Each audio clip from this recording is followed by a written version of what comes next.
Thank you, Betty, and thank you everybody for inviting us to participate to this project. We are the association coordinating the regional warning services in Italy, and we are also the competence center on avalanche and snow for the National Department of Civil Protection in Italy as well. So we are happy to support this project.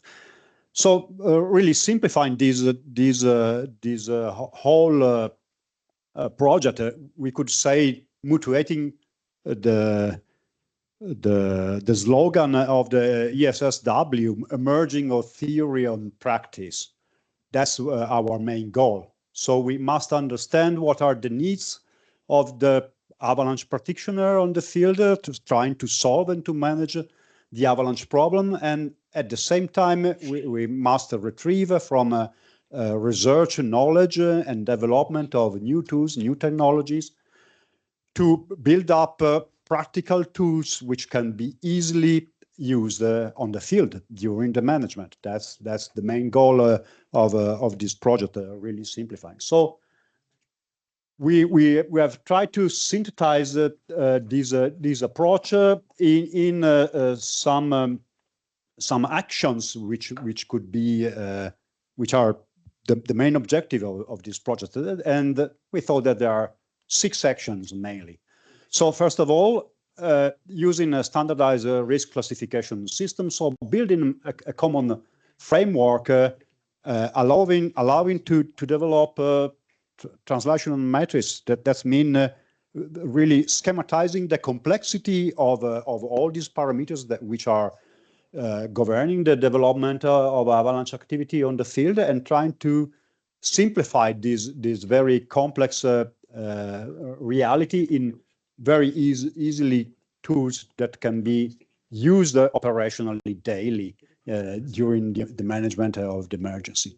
To do this, we have to integrate observational and forecasting systems. So as Fabiano has already showed, we must still rely on classical approaches of boot on the ground, ski on the ground, and trying to see ourselves how the snowpack is evolving during the winter season, but at the same time using the new technologies, the information we can retrieve from a very large network of technical solutions. So automatic weather station, modeling, snowpack sensor, infrasonic arrays, geophones, LiDAR, GNAN, whatever, all the technology we can have. But they must offer simple solution, operational solution. So it's very important to implement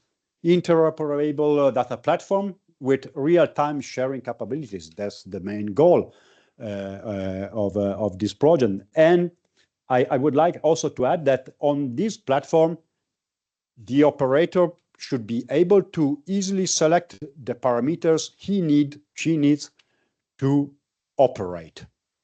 So my platform can produce several parameters I can analyze, but I must be able to easily and timely choose only the parameters that I need to work on the field. And that's a goal. So between developers and operational, there must be an exchange. What do you need from me? What are you going to do with the tool I provide you? And what are the gaps we must fill to bridge the two sides of the gap? And then, of course, a cross-border coordination and information sharing, real-time sharing of information. That's very important, especially to assist road authorities and civil protection authorities in exchanging data information to coordinate the emergency response. That's a very important point. Livigno is a classical example.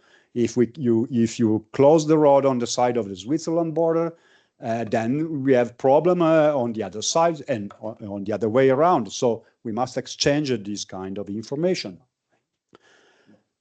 And therefore, develop of open access multilingual, because the language can be a barrier in the exchange of information. multilingual decision support tools and dashboard, possibly also with mobile alert system that can assist the person in operation in fast visual and data-driven decision making.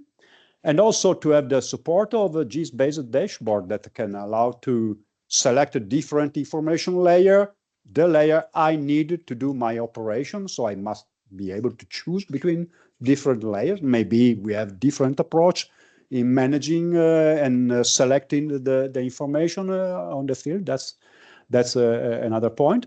And of course, looking at the end user of our operation, so a clear communication protocol and public warning system.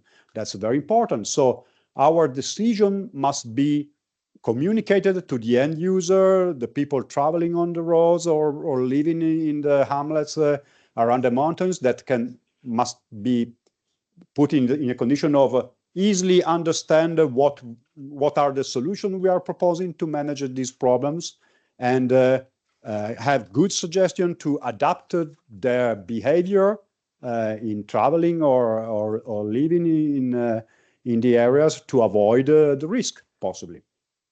And last, but very important, the training and capacity building for responder and planners, because yes, we have several new tools, but we must also try to explain those tools to the end user so they can make the best possible use of those tools we are developing. So this is in a very synthetic way, what are the main goals and objectives of this project. And I'm quite confident that we gather in this project the best practice available both in Switzerland and in Italy, and we can the merge of theory and practice.